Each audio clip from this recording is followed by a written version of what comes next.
So this is why this is called the Fun Channel. And I made this channel within a few hours of watching Sprinkles and Boo's first cast. And I realized that I needed to learn from her gift. And with my ability to learn, that's the plan. Well, that's how we do it, right? I mean, we all learn from each other. I don't think there's anything I've ever said that I didn't pick up from some other professor or something like that. Old school, come on. Yeah. Hey, ho, how you doing? Ah, love old school. Get it. Where do I get my news from? Get it. Get it. News is complex. Ooh, maybe I should put this on another scope because this sounds like less fun. The short answer is that you've got to look at the long and short-term trends with the news cycle. So it's very easy to get stuck in the weeds by watching the daily news. You've got to look at what's happening in the perspective of the long-term cycle. You know, so you watch Tucker Carlson tonight, right? Like, not Tucker Carlson tonight, Tucker Carlson tonight.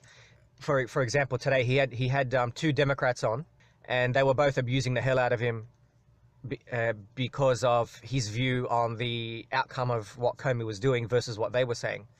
And if you listen to the conversation just as it is, it's very easy if you like Tucker, which I do, I like him a lot, even I barely agree with him, but I've liked him from 10 years ago when he was still a nobody.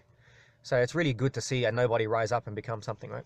And he's very talented, right? So if you look at it at that level in the weeds, then you start to argue about the specific points, because Tucker said a point and then the Democrats both responded and had different points, and then none of them agreed. But if you step back and look at the cycle, you see different things.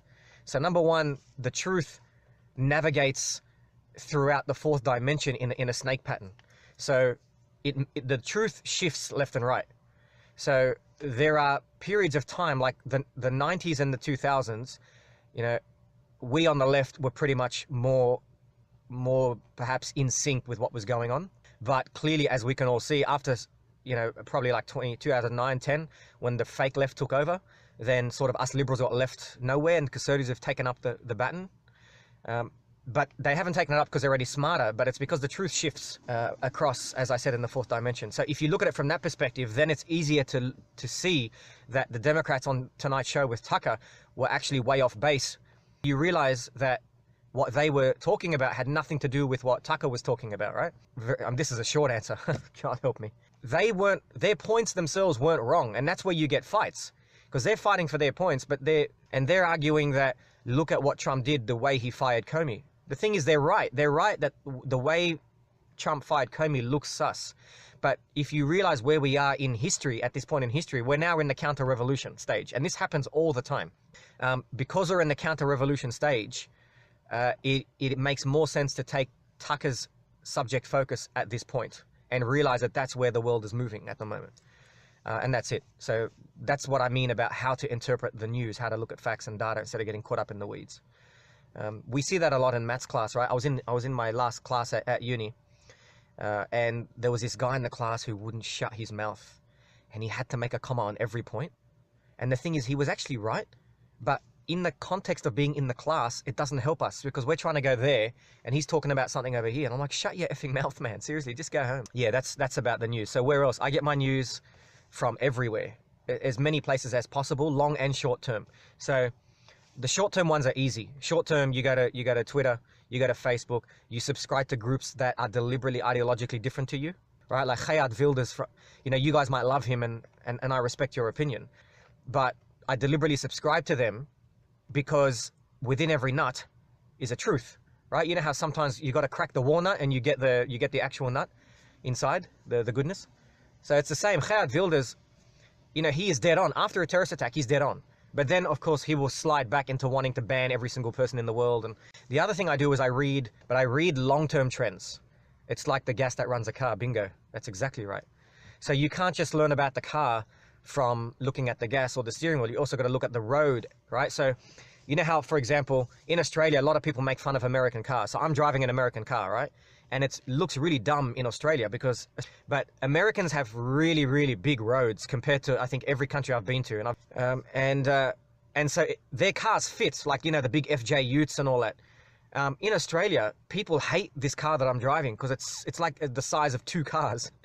And they think stupid Americans, they can't build cars, you know, because they all drive European cars. But the thing is, Europe is very mountainous. So they evolved to design cars that can handle mountains. In fact, that's why more cars in Europe are stick shift, you call them stick shift, than automatic. Whereas in Australia, we have automatic cars because we don't have, it's very flat, but our roads are very small. So we have automatic little Toyotas and Japanese cars. And so if you look at it from the roads perspective, then American cars make more sense. And exactly, that's exactly the point with the news. You got to look at the road that you're in as well to help figure out what's going on. If you saw Trump in Saudi Arabia, you saw how much they loved him. And they love him precisely for the reasons that we in the West can't stand him. You know, the belligerence, the haircut, the pushing. You know how we pushed that guy from Montenegro out of the way? Did anyone see that, by the way? I know Latanya's falling asleep, but did Flume see that? You did. Now, you know how everyone's reaction here was, oh, how dare he, how dare he? Arabs, like, almost over there. When they see a guy do that, that's like, that's our man, right? They love the most alpha, aggressive, you know, gorilla type of guy. They're obsessed with it, right? So that's why they love Trump. They fear Trump, and they love whom they fear. They get off on that stuff. I'm delayed, so part of it's not your fault. It's my fault for living down under. If you want to understand over the long term where we are, you've got to look at Napoleon III. Napoleon III rose up in a really France, as you would call it, right? It was a France that switched from having a monarchy one generation earlier to becoming so far left that the fake lefts would have looked like they were on the right. So they were murdering priests. They were burning churches.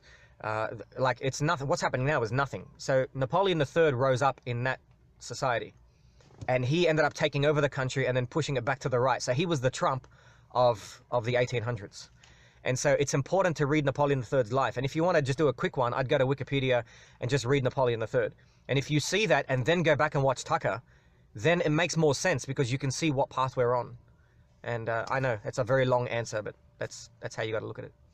The other thing is, when you read the news, is that you got to make sure when it says sources say, or he was one of the, you know, all of the, that's all fake. You have to know that's fake, right? And even me saying it's fake is fake because I'm not telling you why it's fake. But the point is that it cannot be verified. As I've said this like 50 times, right? If you can't verify something, it doesn't matter if it's true or not. It's by definition fake. It's sort of the same argument that people give with religion, right? Religion is unverifiable because as more facts come out, then people redefine what religion is in order to still believe in it. And so therefore it's unverifiable and unfalsifiable. And unfalsifiable is even more dangerous, or potentially. I'm not here to attack religion in general, but that component, especially, and that's all we see with news. Trump said exactly the same. Trump speaks in such a way that you can take what you want from him. And two people on the opposite ends of the spectrum will hear the same thing Trump says, and I'll hear two different things. And he deliberately does that, by the way, because of his growing up learning about hypnosis with Norman Vincent Peale, as I told you guys last time. And no guns. I was actually at the second last gun massacre. I was 10 years old in 1991, and I was on my way home from school. There was a massive shootout in Strathfield, which is, and the guy ended up shooting himself. And it was actually the conservative leader who outlawed all of the guns. Do you think if there was a bigger population that it would not have gone through? But okay, you know what it is? It's not the people, it's the culture, right? America was born in a violent revolution. Australia is still a Commonwealth state. It's not even a country. It's not an independent country, right? It's still part of the British Empire, or the Commonwealth, as they call it. So the people are much more docile, and we don't have the entrepreneurial spirit like Americans do, right? So we could turn Australia into a superpower.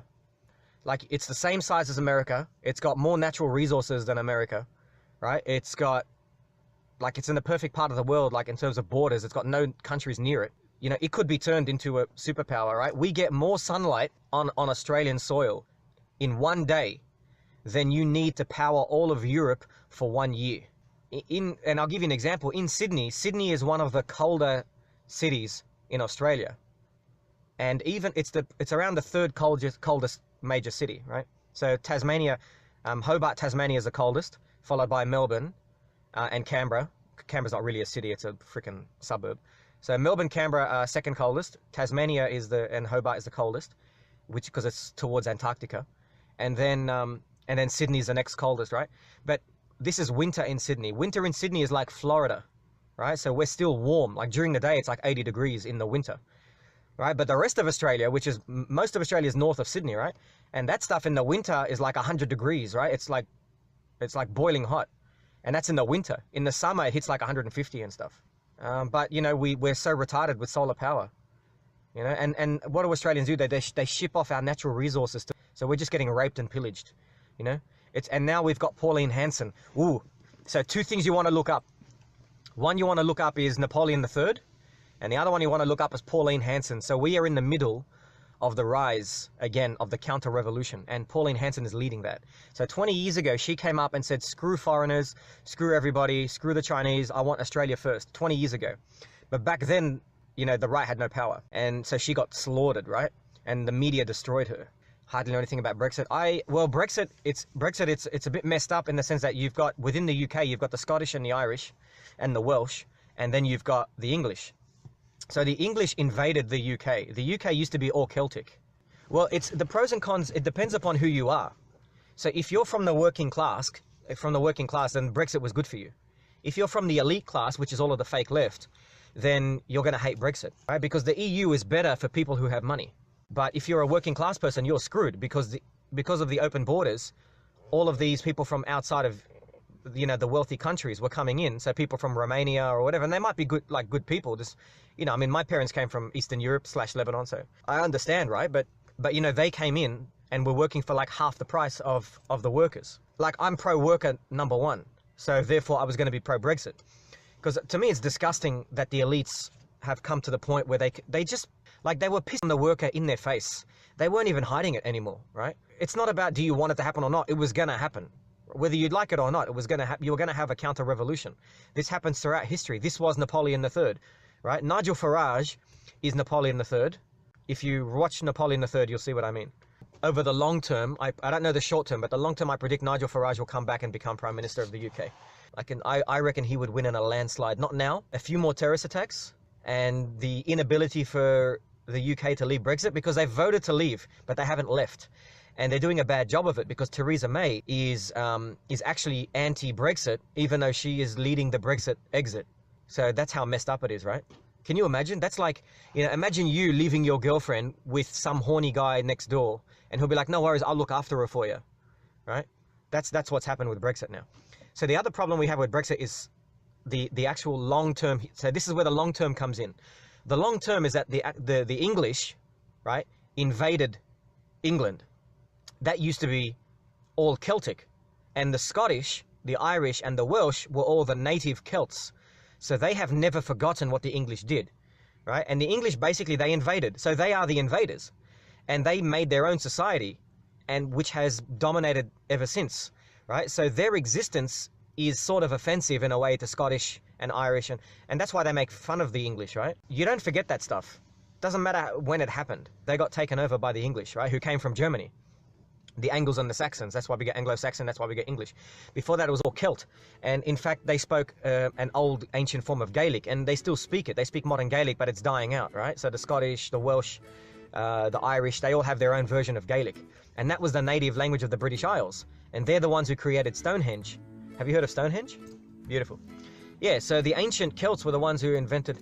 No, that's okay. And the ancient Celts, actually, I did it when I did my DNA test. It turns out my mother's 10,000 year back history is actually the same as the Celts. The Celts and my mother's ancestors both came from the Iberian Peninsula, which is modern day Spain. So when global warming started 10,000 years ago, it was actually 20,000, but 10,000 years ago, it started to get too hot in Spain. So the Celts moved up from Spain north, and they ended up in the British Isles. They ended up occupying Ireland and Wales and Scotland and England, before England was England. So the English came in and they basically wiped them out, right? So a lot of them escaped England and went to the remote parts in Scotland and went to France. And also the French accent is Celtish. So even though they speak a derivative of Vulgar Latin, their accent is actually from their Celtic background. Because if you hear the Celts, they sort of sound like the Scottish, like no, like how are you? They talk like that. And that's how, if you hear French, it's comment allez-vous, ça va, bien, you know, it's exactly that similar accent. So the Celts lived on in the French, and that's one of the reasons the French hated the English, right? Amongst many reasons. That's just like 1% of the reason. Anyway, so the point is the Scots have never forgotten that. And so they wanted to stay in the EU because the EU was going to give them power to separate from the English and divide the UK and dissolve the UK. And the EU wanted that because that makes the EU more powerful, and it would have destroyed and annihilated the UK. The UK has been running for, 2 millennia. So obviously people who care, so Scottish were mostly pro staying in the EU because of the fact that they wanted to get away from the UK. But the people in the UK were saying, Scottish guys, you're stupid. And I'm not advocating this, I'm just summarizing, their arguments. You're being stupid because if you leave us, then you're going to become a proxy of the EU. So you're just going to become, instead of becoming our, you're going to become their, right? So either way, you're someone's, you may as well be ours. Some people in Scotland agreed with that. And this is where Donald Trump's son, Eric, made a mistake. Because on the day that Brexit won, Trump was in Scotland, and the problem is that most of them hate Trump because Trump was pro-Brexit, but most Scottish were against Brexit. And then his son Eric, if you hear his speech, when he introduced his father at the golf course, he said, "Make Scotland great again." And if you notice, people didn't applaud. This comes back to your thing about watching the news.